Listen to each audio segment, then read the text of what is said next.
Thank you. So I'm happy to be here.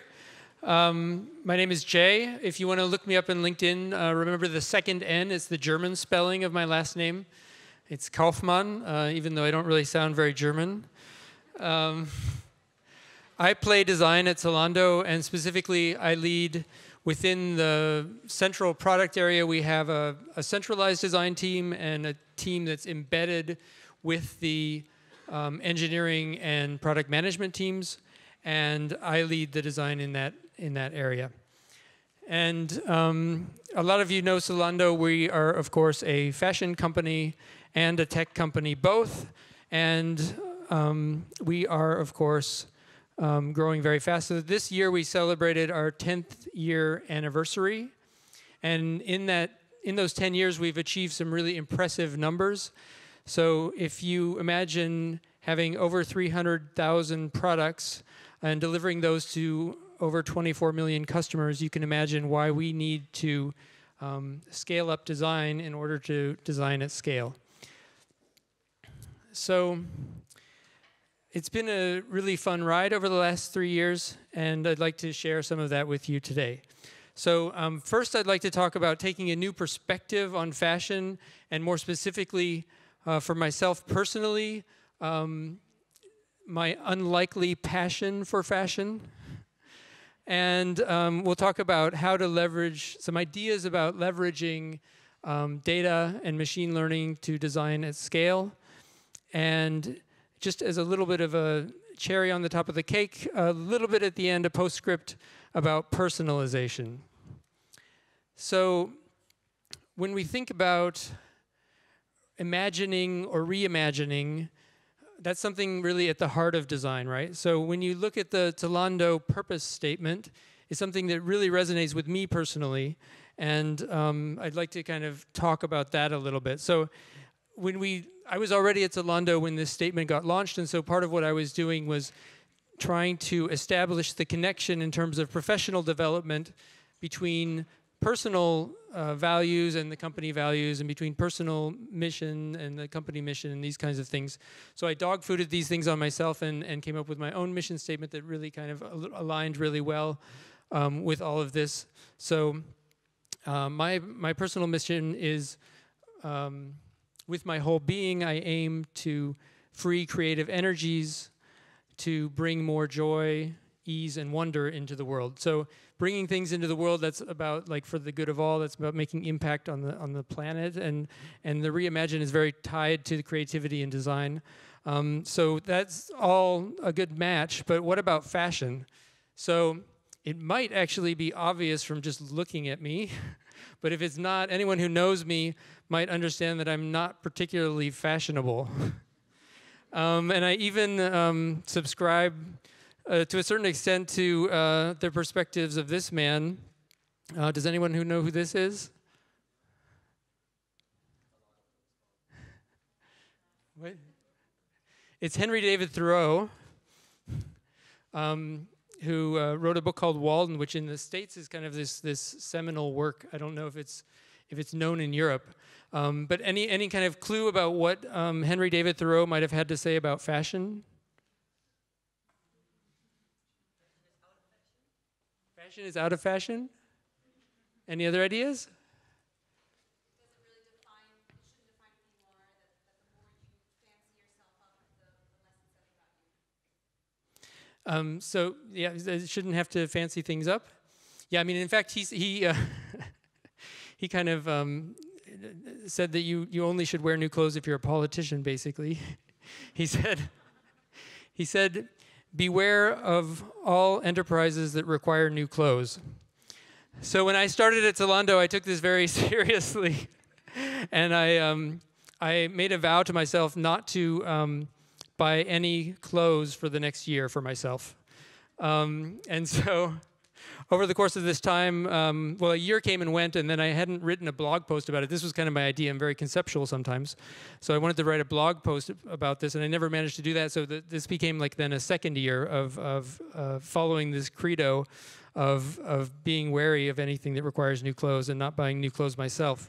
And at the same time, along this journey over the course of a year or two, I also actually developed a passion for fashion, and more in an empathetic way, right? So there's also benefits to this model, right? So this is a reminder, like, you are not the user. And to be honest, when I started buying clothes again for myself, I noticed that I was using examples from myself when we were talking about things. And this is, of course, not what you want to do, but rather be giving examples from what you saw in the user lab and so forth. So why fashion? So this is something that a designer asked me also in a recent Ask Me Anything session that we had. And for me, it comes down to that fashion is a really emotional endeavor. And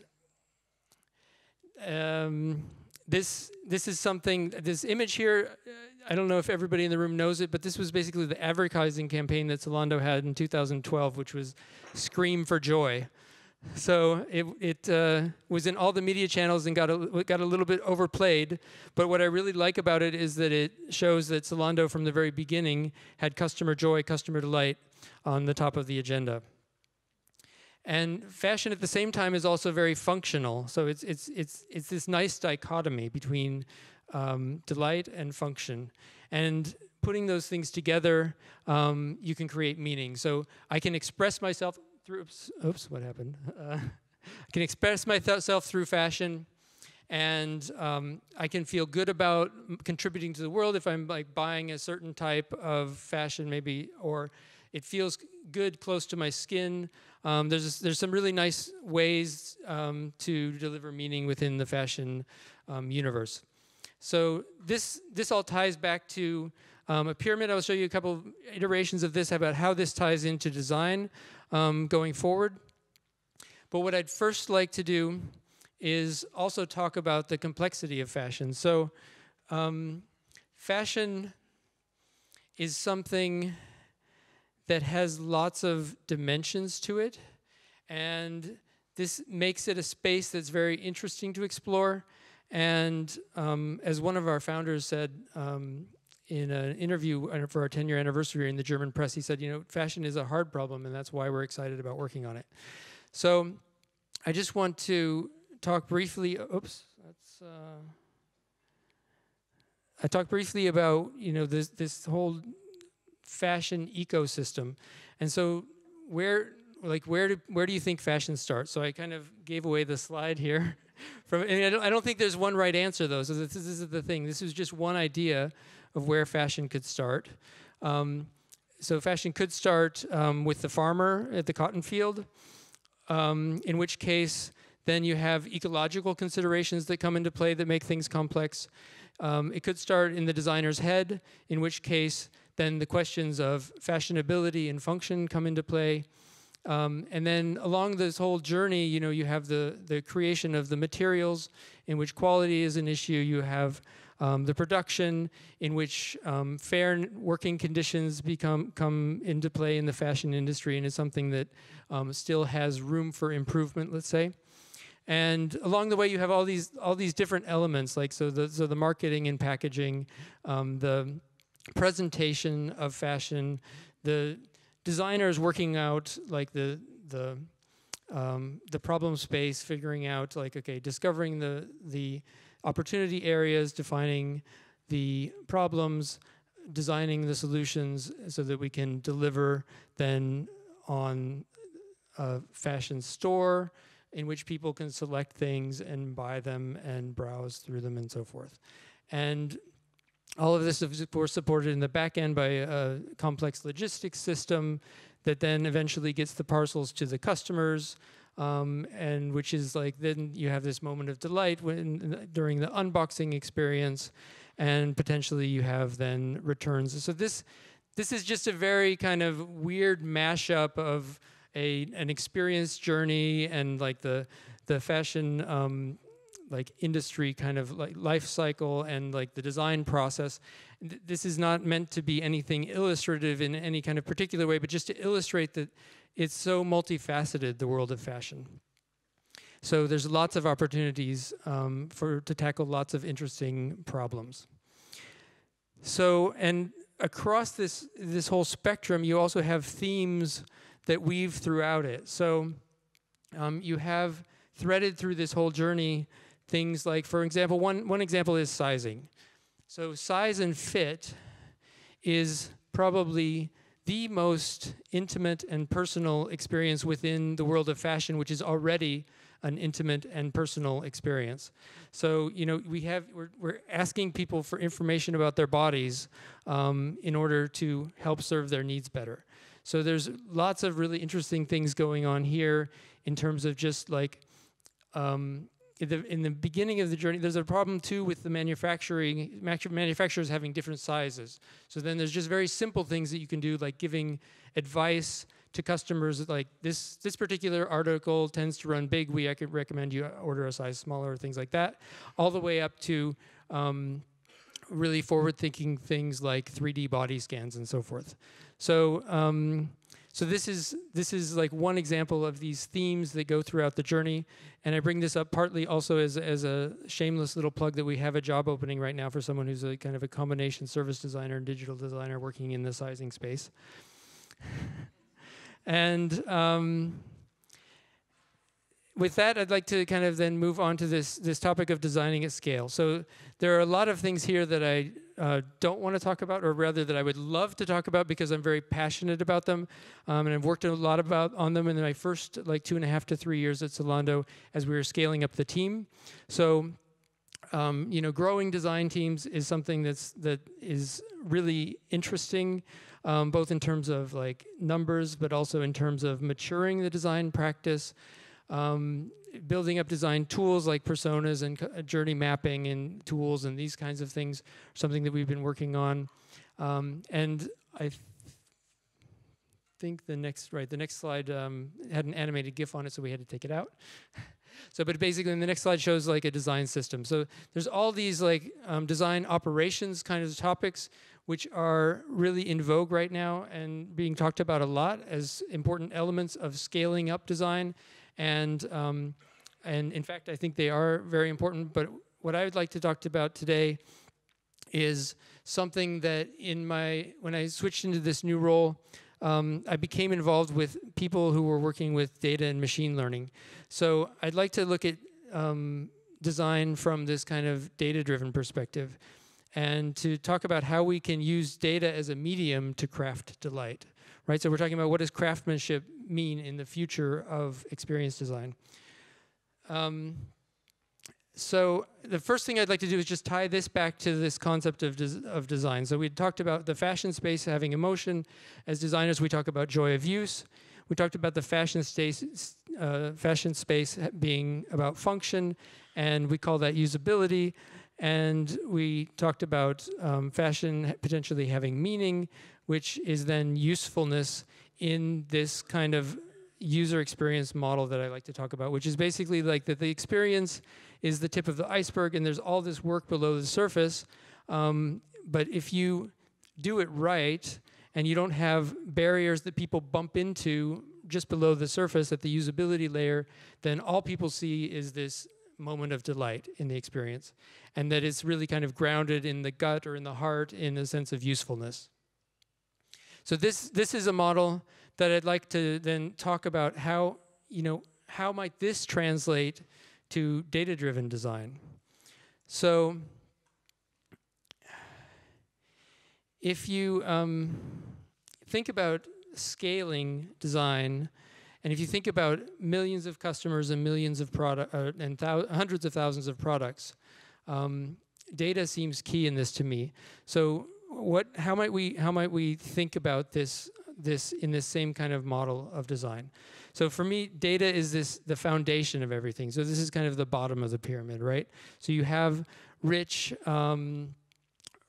fundamental layer of data.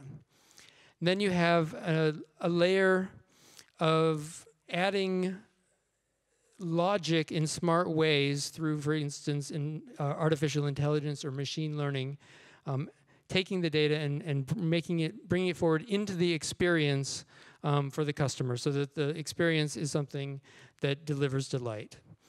So this model here is a interesting one to think about when you think about the term data-driven design, because in a sense, actually experience should always be the thing driving the design, right? The data is really, in one sense, a foundation, but I'd actually like to think about it even as a medium for designers. And by adding a rich level of semantic meaning onto the data in the form of metadata, how might we then create mechanisms for an intelligence layer to create great experiences? So this gives us a couple of areas for exploration. These are just some of the ideas about places we can explore. So information architecture is close to my heart, and if you think about category trees, they can sometimes be kind of brittle and static. So the question is, how might we work toward a more dynamic graph that speaks the user's language of fashion? If we enrich data with semantic meaning, how might we unfold multiple paths, create dynamic wayfinding and individual signposts? So, what is information architecture in the age of artificial intelligence? So what is IA in the age of AI? This is one area to explore. Another thing is just very kind of concrete. If you have a catalog of products that are all relatively uniformly presented, like on a neutral background, same kind of color tones and these kinds of things in the background, you can create a relatively good catalog experience by simply sorting by relevance.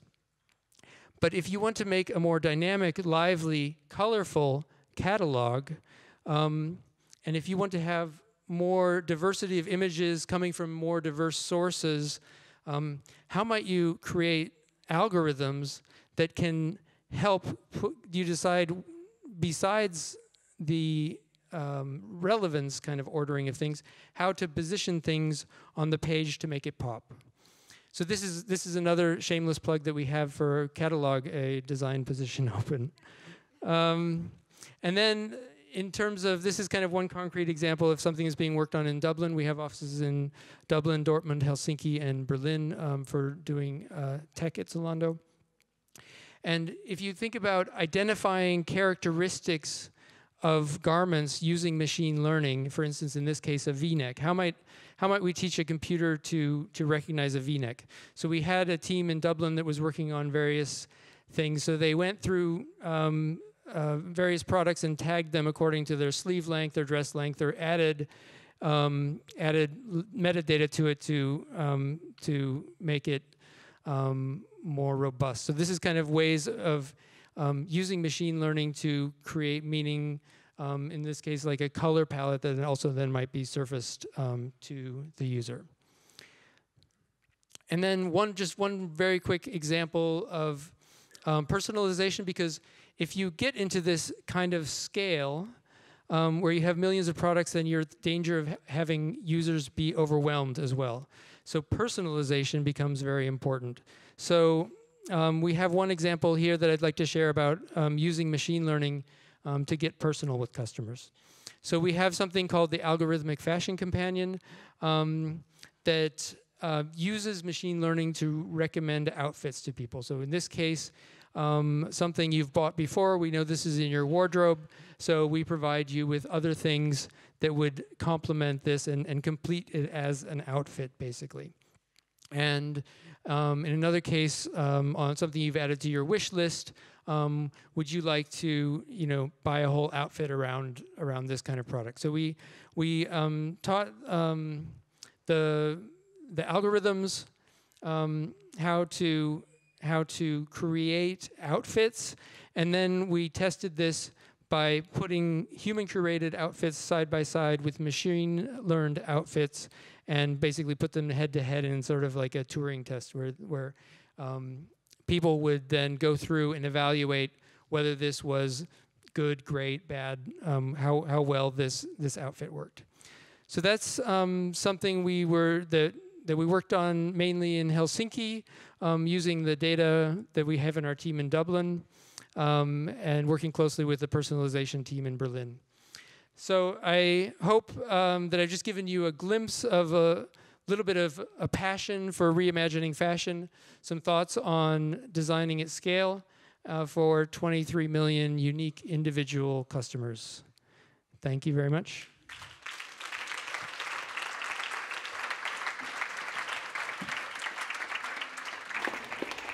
Jay, stay with us for a little bit. You said you were not fashionable, but I really like the choice of color of your outfit today. We have time for, let's say, 2 questions, 3 if you can keep it short. There's one in the back and one there as well. Oh, thank you so much. That was really interesting. You didn't give away who created better outfits, the machine or the humans. So the machines are getting quite close to the humans, actually. So it is a pretty good story. So it's live in Germany, Austria, and Switzerland, and it's going live in other countries soon. So, the machines were close.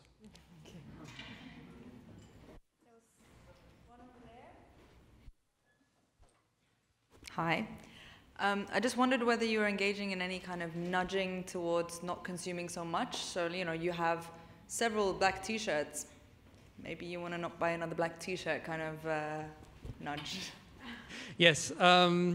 So our SVP for supply and demand was actually talking about this in a large meeting we had where they were sharing their strategy for the coming years. And so this is obviously for everyone involved in fashion. This is a space where we are trying to walk the line between providing people what they want.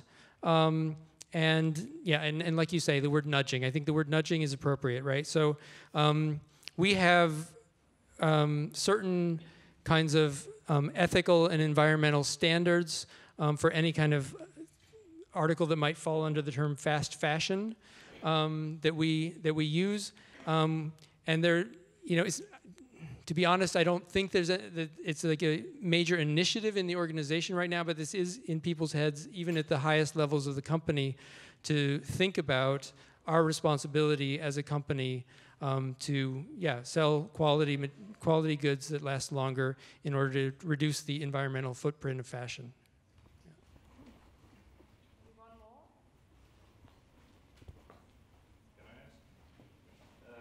Since you are kind of Can you use the mic? I thought I had a long range. So, thinking about new business models, how interested is your company in kind of clothing as a service point of view? So it would be out of purchasing individual items, but creating more kind of like these packaged items. Sorry if this topic is exactly what you were talking about. Okay, so when you maybe you could explain it a little bit more. I mean, we already have Salon, which is a fashion advice service, which gives people a consultant, like an advisor, who basically a fashion stylist, who sends them a box of goods. I don't think we have a subscription model at this point, if that's what you're talking about. But I think where it gets really interesting is when fashion is made to order for you. So when it's like created in real time. So I think that's a little bit on the horizon still, but there are also within the company people, especially within the sizing team, right, thinking about like custom production of articles, because one of the big also areas for potential waste is the fact that lots of articles are produced. We have a wholesale business that buys things. We don't know the demand of that at the time and so forth. So getting to like producing clothing in real time as the demand exists, customized for your particular body, this is something that is definitely in the future of fashion somewhere. Yes. Thank you so much, Jay. And you'll be around for a little bit more, and we'll reconvene. Thank you.